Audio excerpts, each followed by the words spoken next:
Hey guys, this is Brandon, the American Formula One fan again, coming with you with a qualifying roundup of the Mexican Grand Prix 2016 at the Hermanos Autodromo Hermanos Rodriguez track in Mexico City today. It was 1,000 people in attendance today at qualifying. That's amazing. That is massive, and it's only qualifying. Can't wait for tomorrow. See how many people show up. It's gonna be insane. It was only like 60 degrees Fahrenheit total in temperature. It's kind of cool, but it makes no sense because the track was 120 degrees. That's actually really hot. It's probably due to the blacktop. Like I said in my previous video, that they're having grip issues, and they were hoping that the previous racing series would wear the track in. Usually, if you start seeing blacktop asphalt, that's supposed to get lighter over time. Well, it will get lighter over time, and that actually increases grip. But if it has blacktop, it gets really hot really fast, and it's not very good for grip. Also noticed it was really bad for tire wear as well. If you were running the super softs today, you couldn't make them last for much longer than like 5-6 laps without having to come in for a pit. So also, like, common theme of the day was people using the soft and medium tires. But the most common thing today was lockups, just like practices. But not as bad though. Lockups were a common theme, but they weren't like as massive before. Cause I think they figured out that they need to run a higher downforce setup for qualifying. Of course, practice C was before qualifying. Max Verstappen, the Red Bull team, got the fastest lap. Looking better than Hamilton. Hamilton had second. Rosberg, I think, was like 7th or 8th. He's the one that actually needs to win. But it's kind of cool seeing that the Red Bulls and Ferrari are actually taking the fight to Mercedes. It's unfortunately it took the 19th round of the year to finally get that. Some notes on qualifying one.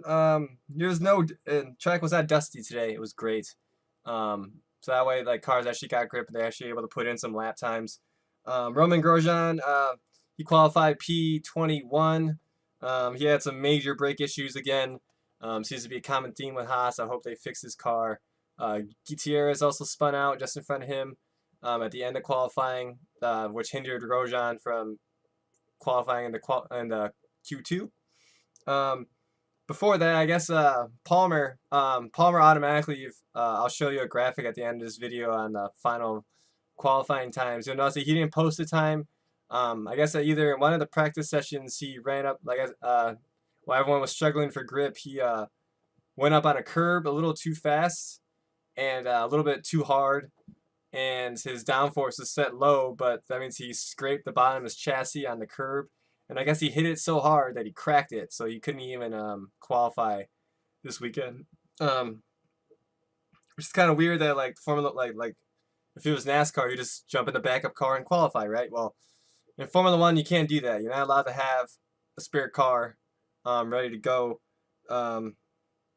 which is kind of like, but that's probably one of the reasons why there's going to be a president regime change next year when IMG takes over, because Formula One was bought. And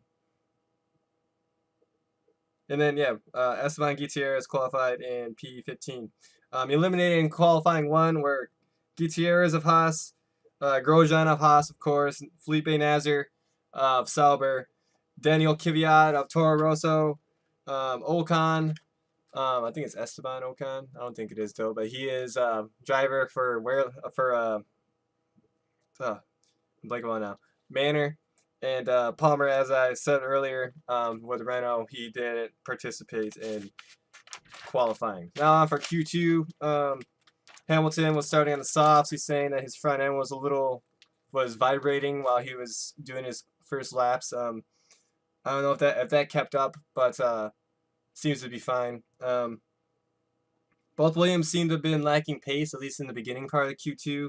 Surprisingly, though, Bottas had a podium last year on this track, so he was expecting at least a similar result this year. But they must have figured something out, because they ended up busting in some lap times to get P8 and P9 going into qualifying 3. Eliminating Perez, the homeboy of Sergio Perez, Marcus Ericsson, Fernando Alonso, Jenson Button, Pascal Wehrlein, and Kevin Magnussen all were eliminated from Q2, which only just leaves the main teams, except for Hulkenberg, battle it out. Oh, and Sainz to battle it out for the final 10 spots. Everyone was expecting, obviously the Red Bulls to be qualifying in 1 and 2, because that's been kind of what's been the theme of the day, theme of the season, is that Mercedes has been outpacing everyone. But that wasn't the case today. Well, I guess they sort of did.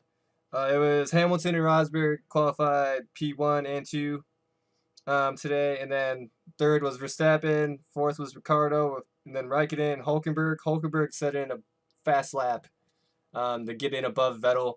Vettel was kind of he hit like a 119 range at the end of practice 2, and then he never seemed to improve on that. So he had like that time got him P6, followed by the two Williams cars and Bottas and Massa. Then Sainz was an unbelievable drive to come in P10 for the start of the grid with a Toro Rosso with a 2015 Ferrari engine, not this year's engine, last year's engine. It's ridiculous. Fernando Alonso, and then the hometown boy and Sergio Perez in 12th. Jenson Button, Kevin Magnussen, Ericsson, Wehrlein, Gutierrez, Kvyat, Nasr, Ocon, Grosjean, Palmer. Those are the final grid places.